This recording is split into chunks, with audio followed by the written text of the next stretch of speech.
Shalom, shalom, bien-aimé. Donc, nous allons partager. Voilà, Dieu m'a mis à cœur de parler sur le cœur pur. Voilà, donc c'est suite au rapport que nous avons reçu des uns des autres par rapport au projet d'évangélisation. Et c'est sur ce point que nous allons toucher le thème le cœur pur. Pour cela, bien-aimé, nous allons lire un verset. Donc, ça va être Luc 14, verset 28 à 32. Je vais lire que Jésus-Christ sanctifie sa parole. Car lequel de vous, s'il veut bâtir une tour, ne s'assied d'abord pour calculer la dépense et voir s'il a de quoi la terminer, de peur qu'après avoir posé les fondements, il ne puisse l'achever et que tous ceux qui le verront ne se mettent à le railler en disant, cet homme a commencé à bâtir et il n'a pu achever. Ou quel roi, s'il va faire la guerre à un autre roi, ne s'assied d'abord pour examiner s'il peut, avec 10 000 hommes, marcher à la rencontre de celui qui vient l'attaquer avec 20 000.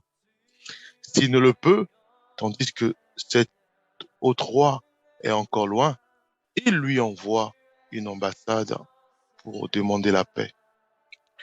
Et bien aimé, Dieu effectivement nous a donné cette mission d'évangéliser. De toute façon, les bien-aimés nous ont dit que un pasteur peut aussi évangéliser, un chrétien peut aussi évangéliser, euh, un docteur, un apôtre, un prophète aussi peut évangéliser. Donc un frère ou une sœur peut aussi évangéliser. C'est quoi? L'évangélisation, c'est quoi? C'est simplement de parler de notre Seigneur et Sauveur Jésus-Christ à notre entourage. Donc ça peut être notre frère, notre sœur, notre père, nos mères, voilà, et nos voisins. Donc tout à l'heure, il y a eu quand même un certain temps, nous avons lancé le projet évangélisation. Et effectivement, il y a eu certains qui l'ont fait et d'autres non. Il y a d'autres qui l'ont fait, mais après ils ont abandonné. Il y a d'autres qui se sont un peu confrontés à pas mal de choses, pas mal de difficultés, et qui ont aussi baissé le bras. Voilà. Donc c'est pour cela que l'Esprit Saint de Dieu m'a mis à cœur de parler sur le cœur pur, le cœur pur. Donc là, on voit bien que Jésus-Christ nous parle un peu sur l'organisation. Hein, il cite un bâtisseur et il cite aussi un roi. Donc, Dieu, en fait, nous donne les principes qui sont simples, qui consistent à dire quoi? Qui consistent à dire simplement que si nous voulons faire nos missions que Dieu nous a assignées, donc ça peut être le fait, je souhaite à tout prix que ma mère puisse connaître le Seigneur. C'est une mission que Dieu a mis en toi, en toi. Et pour y arriver, Dieu nous demande de nous asseoir et d'examiner en fait le terrain. Est-ce que ma mère, elle est méchante? Est-ce que ma mère repousse les gens?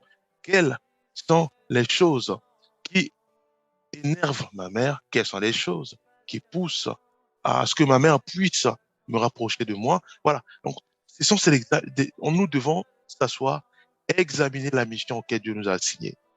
Si Dieu m'appelle moi à parler du Seigneur à un quartier, je dois m'asseoir et examiner. Voilà. Dans le milieu professionnel, on appelle ça l'étude de terrain ou l'étude de marché. Donc, on examine, on regarde, on fait ce qu'on appelle la balance de ce que j'ai, la compétence que j'ai, ou de ce que j'ai comme foi, de ce que j'ai comme mission que Dieu m'a assigné. Et on regarde de l'autre côté aussi le terrain, et de manière à ce qu'on puisse soit mieux prier ou cibler les prières. Donc Dieu nous demande d'abord de nous asseoir et d'examiner en profondeur la mission que Dieu nous a assignée. Bien aimé. Et nous savons tous que quand nous parlons du Seigneur, nous devons vivre ce que nous parlons. C'est pour cela qu'il est important, bien aimé, que nous puissions avoir ce qu'on appelle un cœur pur.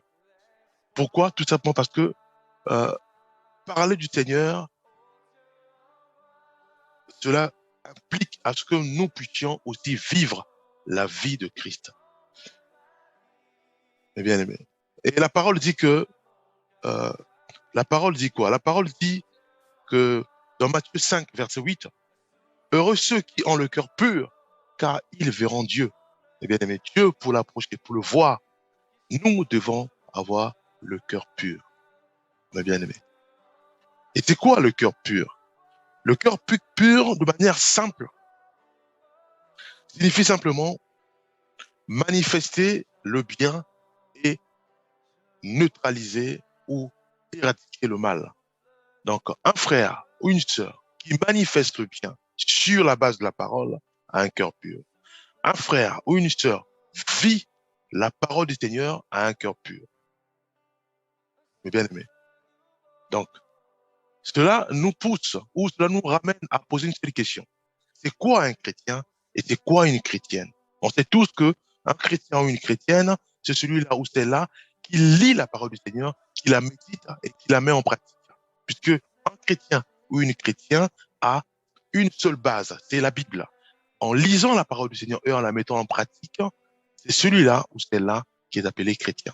Quand nous obéissons à la Bible, quand nous obéissons à la parole de Dieu, qui n'est autre que Jésus-Christ, puisque dans Jean 1, à partir du verset 1, il est dit que au commencement était la parole, on sait tous que c'est Jésus-Christ qui est venu sur terre.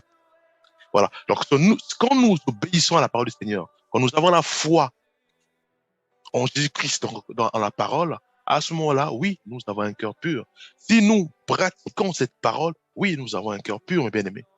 Et on sait tous qu'il y a deux lois. Soit nous pratiquons le bien, ou soit nous pratiquons le mal. Et un chrétien ou une chrétienne, c'est celui-là qui ne pratique plus le mal. Et le fait de nous approprier de la parole du Seigneur, le fait de lire la parole, de la mettre et de la mettre en pratique et de manifester uniquement le bien, oui, nous avons un cœur pur, mes bien-aimés. Donc, cela veut dire quoi? Cela veut dire que si nous allons sur le terrain et que nous parlons du Seigneur, ça peut être à la maison comme chez les voisins, nous devons vivre ce que nous parlons, bien aimés. Alors, si nous avons un cœur où nous avons des pensées où nous adoptons encore le mal, mes bien-aimés, il est important que nous puissions nous asseoir et examiner, comme dit dans Luc 14, 28, 32 qu'on vient de lire. Nous devons examiner. Je vais aller évangéliser. Je vais parler du Seigneur à mon frère, à ma sœur.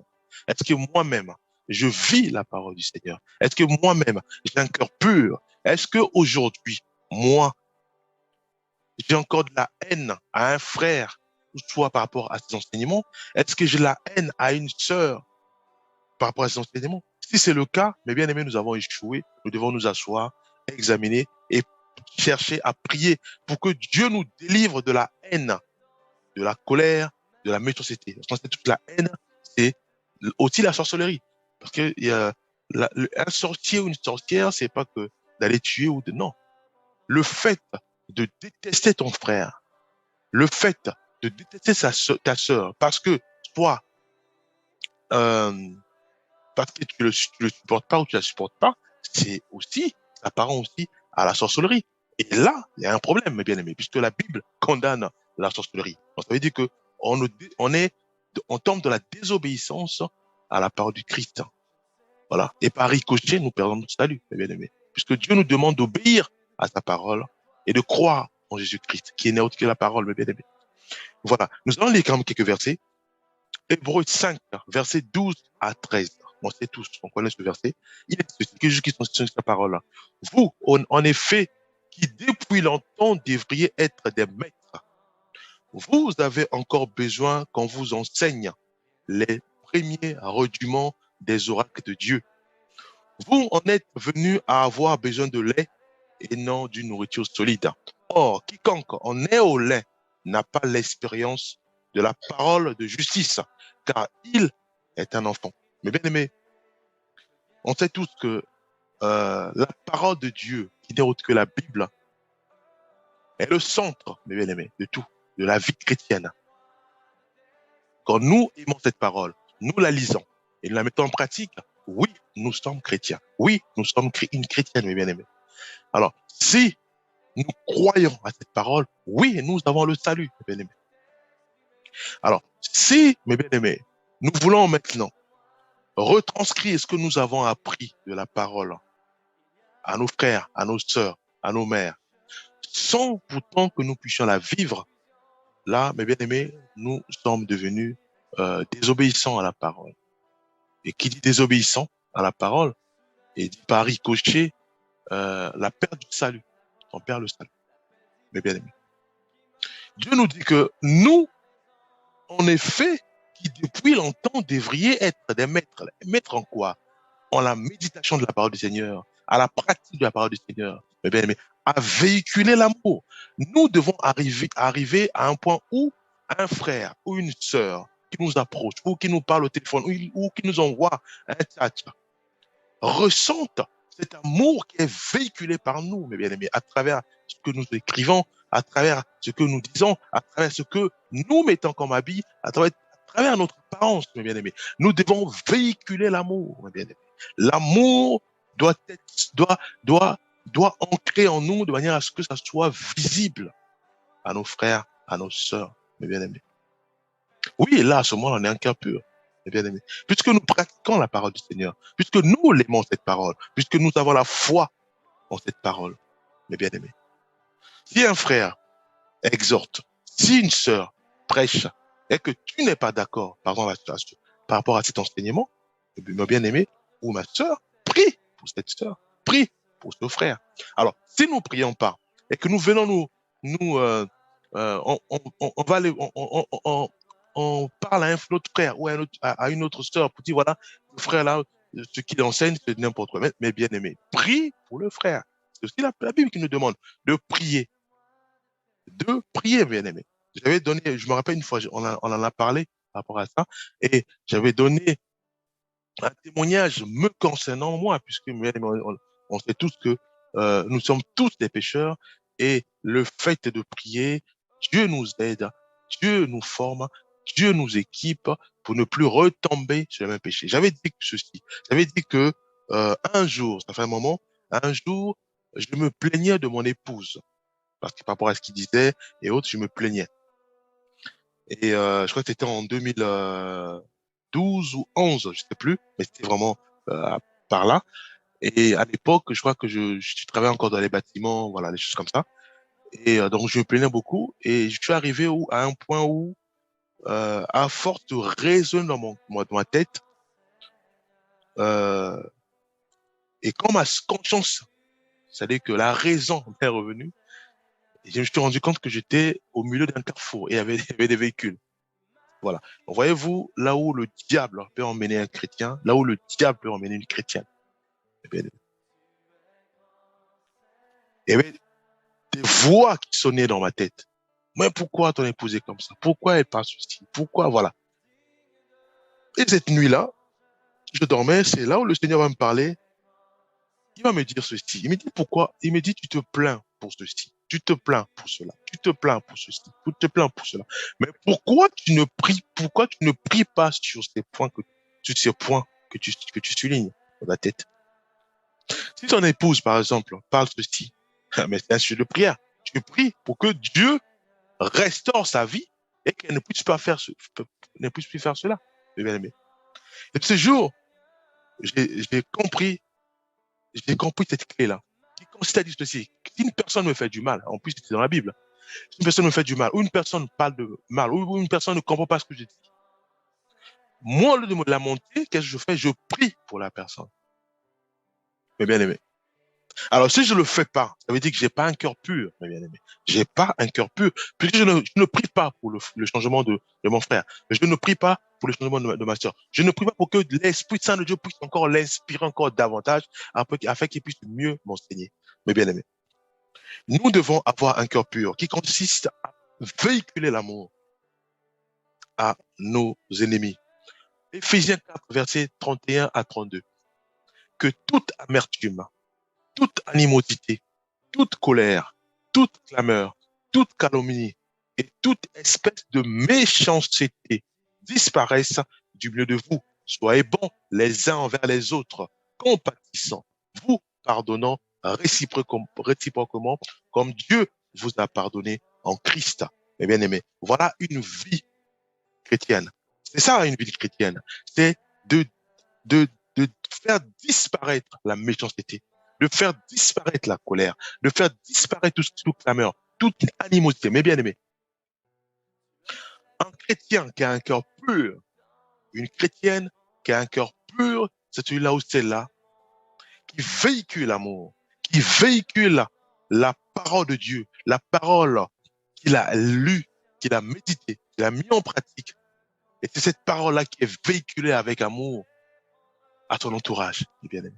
Nous devons aspirer à devenir les chrétiens qui ont des cœurs purs, des chrétiens qui ont banni le mal en nous, mes bien-aimés. À ce moment-là, oui, nous pouvons aller dans la rue, nous pouvons aller voir nos pères, nos mères, leur parler, leur retransmettre ce que nous avons appris du Seigneur, la parole, mes bien-aimés.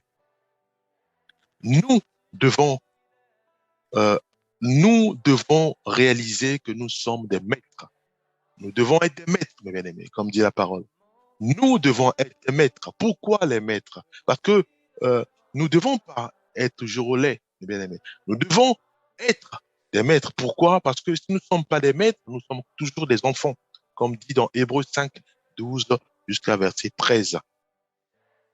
Mes bien-aimés. Craindre l'Éternel, c'est détester le mal, l'arrogance, l'orgueil, la voix du mal et la bouche perverse. Voilà ce que je déteste. Proverbe 8, verset 13. Dieu nous dit ceci, mes bien-aimés. Craindre l'Éternel, c'est détester le mal. Mes bien-aimés, si nous détestons le mal, effectivement, c'est ce qu'on appelle signe de la crainte du Seigneur. Dieu dit l'arrogance, l'orgueil, la voix du mal et la bouche perverse, celle qui parle ou celui qui parle beaucoup, bien aimé. Nous devons arriver, bien aimé, à se dire ceci, que moi je suis chrétien, moi je suis une chrétienne. Je ne peux pas aujourd'hui critiquer un frère, critiquer une sœur, mes bien aimés. On ne peut plus faire ça, on ne peut plus penser, on ne peut plus même penser, avoir ce genre de pensée, parce que nous devons absolument rechercher à avoir un cœur pur. Nous devons aller en avant, bien aimés. Nous avons une mission. La mission consiste à dire ceci, que de parler du Seigneur à notre frère, à notre sœur, bien aimé. Une petite mission qui consiste à dire simplement à mon frère, à ma sœur que Jésus-Christ m'a aimé, Jésus-Christ m'a tellement aimé qu'il il m'a fait grâce de pouvoir lire la Bible, de la méditer et de la mettre en pratique. Et aujourd'hui, je crois à la Bible. Et pour cela, je veux simplement, avec humilité, te partager ce que moi j'ai appris. Et je pense que si tu suis mon chemin avec l'aide de cet esprit, tu sois comme moi. Et à ce moment-là, nous sommes devenus les chrétiens ou chrétiennes, mes bien-aimés. Une mission, mes bien-aimés. Et à ce moment-là, si mon frère ou ma sœur témoigne, ça veut dire que la mission, elle est bouclée. Puisque la mission a un début et la mission a une fin. Et la fin d'une mission, c'est les témoignages, mes bien-aimés. Ne te laisse pas vaincre par le mal, mais sois vainqueur du mal par le bien. Romains 12, verset 21. Mes bien-aimés, un chrétien qui garde dans son cœur le mal. Le mal, c'est quoi? Il y a beaucoup de facettes dans le mal. Le mal, ça peut être le fait de parler mal d'un frère, d'une sœur. Le mal, ça peut être de mal répondre à un frère ou à une sœur. Le mal, il y a beaucoup de choses. Le fait de penser, uniquement de penser en mal de mon voisin, de mon collègue, de ma mère, de ma sœur, c'est le mal, mes bien-aimés. Mais Dieu nous demande de surmonter le mal par le bien. Nous devons au contraire prier pour mon père qui est méchant contre moi, pour ma mère qui me déteste, pour mon frère qui me supporte pas, pour ma sœur qui ne parle que du mal. Nous devons prier pour eux. Nous devons manifester le bien, véhiculer le bien en nous. Si mon père m'envoie, j'y vais. J'apporte à ma mère les fleurs pour dire maman, je t'aime. Marie, je sais que tout à l'heure là, elle m'a insulté, mes bien-aimés. C'est ça la vie du chrétien ou d'un chrétien. C'est de véhiculer la joie, de véhiculer l'amour, de véhiculer la joie. En nous aussi, nous-mêmes, mes bien-aimés. On ne peut plus aujourd'hui torturer notre corps, soit par des cigarettes, soit par des films qui n'honorent pas le Seigneur. Nous ne pouvons pas torturer notre corps par tout ce qui est addiction, donc drogue, tout, voilà, toutes sortes d'addictions, mes bien-aimés. Si nous le faisons, nous n'avons pas encore un cœur pur. Pourquoi? Parce que nous sommes désobéissants à la parole du Seigneur. Je vous en supplie, je vous en supplie, frères et sœurs, méfiez-vous de ceux qui provoquent des divisions et qui font trébucher les autres en s'opposant à l'enseignement que vous avez reçu. Éloignez-vous de Romains 16, verset 17. Un frère ou une sœur vient te voir pour dire ceci, que j'ai entendu ce que l'autre a dit, c'est un frère ou une sœur qui est conduit par le malin. Nous devons prier pour cette sœur, nous devons prier pour ce frère. Un chrétien ou une chrétienne ne peut plus jamais provoquer des divisions, soit parce qu'il dit, par les mots qu'il envoie, soit par tchatcha, ou parce qu'il dit, par les mots qu'il fait sortir à travers sa bouche, ou par ses actions. Si nous le faisons, nous n'avons pas encore un cœur pur. Nous sommes encore au lait, bien aimé. Nous sommes encore au régiment. Nous devons, nous autrefois, on devait être les maîtres, comme dit la parole, bien aimé. Nous devons être maîtres et avancer pour arriver à la nourriture solide, mes bien-aimés. La nourriture solide, c'est quoi? C'est pas seulement connaître la parole du Seigneur. Non, ça prend tous les domaines, mes bien-aimés. Notre façon de réagir, notre façon de penser, tout ce que nous faisons comme activité, et bien sûr la parole du Seigneur, et aussi la vie spirituelle, mes bien-aimés. Le fait de le prier constamment, oui, ça fait partie. Ça fait partie sur le fait de devenir des maîtres, mes bien-aimés. Il n'y a pas qu'une seule partie. Nous prenons toutes ces composants. La prière, la vie spirituelle, la vie de prière, la vie de la lecture de la parole du Seigneur, la méditation de la parole du Seigneur, le, la communication, bien aimé. On ne peut pas aujourd'hui appeler un frère ou dire voilà, tu as entendu ce qu'a dit le frère. Ou non, voilà, ma mère m'a insulté. Moi aussi, je veux mal me comporter contre ma mère. Mais non, mes bien-aimés, ça, c'est pas une vie chrétienne. Ça, c'est pas une vie chrétienne. Un chrétien ou une chrétienne doit prier pour sa mère, doit prier pour son père, doit prier pour son frère, doit prier pour sa soeur. C'est ça, mes bien-aimés. Avoir un cœur pur, mes bien-aimés. Que l'amour sans hypocrisie, ayez le mal en horreur. Que l'amour sans hypocrisie, ayez le mal en horreur. Attachez-vous au bien. Romains 12, verset 9. Voilà, nous allons encore lire. Mais examinez tout et retenez ce qui est bon. Abstenez-vous de toute forme de mal. C'est dans 1 Thessaloniciens 5, verset 21 à 22. Mais bien aimé, on sait tous maintenant que un chrétien ou une chrétienne ne peut plus avoir les pensées du mal, ne peut plus euh, détester son frère, parce que la Bible nous demande d'aimer notre prochain comme nous-mêmes. Comme nous, on ne veut pas qu'on puisse nous faire du mal, nous ne devons pas aussi faire ça à nos prochains. Mes bien-aimés, nous devons avoir ce qu'on appelle une vie chrétienne. Une vie chrétienne est totalement différente de la vie terrestre. Le monde nous a appris ceci, que si on te fait du mal, tu dois aussi rendre le mal.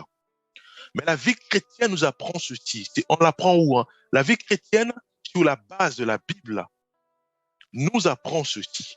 Que si on nous fait du mal, nous devons prier pour cette personne afin que Dieu change cette personne ou ce frère ou cette sœur, afin que le frère ou la sœur puisse maintenant manifester le bien et non le mal.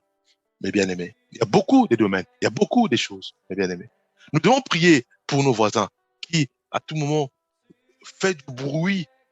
Si je suis, par exemple, en appartement, fait du bruit dont je n'arrive pas à dormir, je dois prier pour ce voisin, pour mon voisin. Je ne dois pas, au contraire, mal parler ou monter et puis ou descendre pour lui mal parler. Non, je ne dois pas avoir ces pensées-là en moi. Je dois prier pour ce voisin. S'il faut lui parler, je peux lui parler. Mais je ne dois pas nourrir mes pensées en mal contre mon voisin, contre mon épouse, contre mes enfants. Non, mes bien-aimés.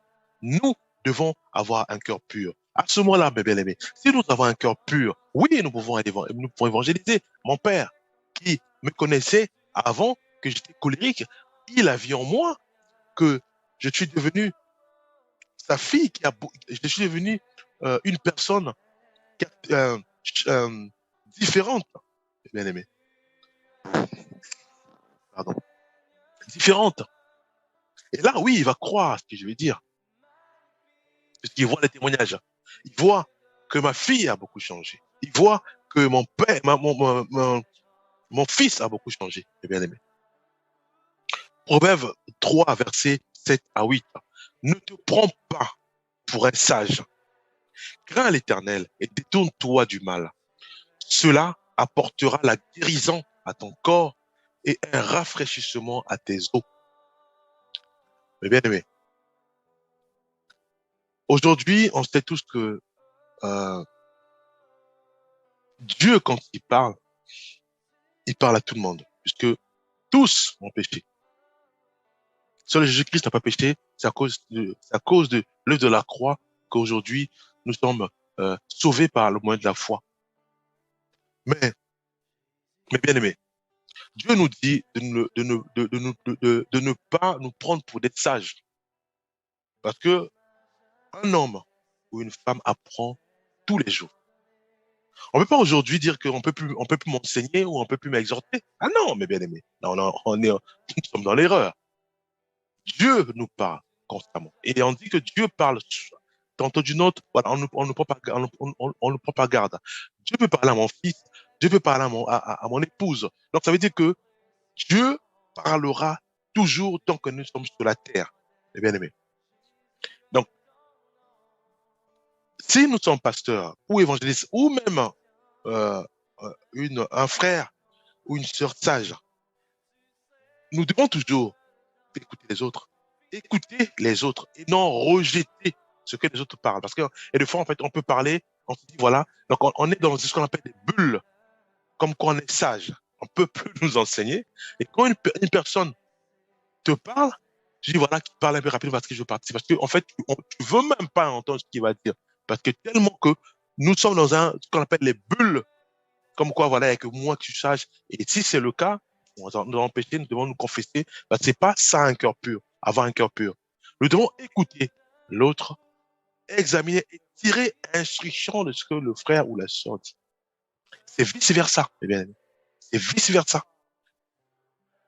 Nous devons écouter les autres. Nous devons écouter même, on dit même, une personne qui boit, qui prend beaucoup de l'alcool, qui prend beaucoup de l'alcool. Et après, quand il commence à parler, c'est n'importe quoi. Mais le frère vient te dire, ouais, écoutez, je vais parler, je vais te parler. On ne peut pas le rejeter parce qu'on a vu tes œuvres. Non, on s'assoit, on l'écoute. Il va parler, il va parler, il va parler, il va dire n'importe quoi, mais on écoute. Il y aura toujours forcément un mot, une phrase qui va nous faire du bien. C'est pour cela, nous devons toujours écouter, mes bien-aimés. Écoutez, et Dieu dit, crains l'Éternel et détourne-toi du mal. Cela apportera la guérison à ton corps et un rafraîchissement à tes os. Voilà.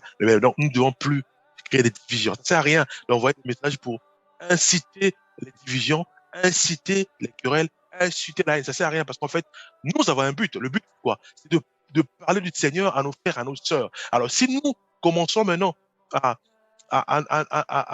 appelle ça, à nous reculer par des choses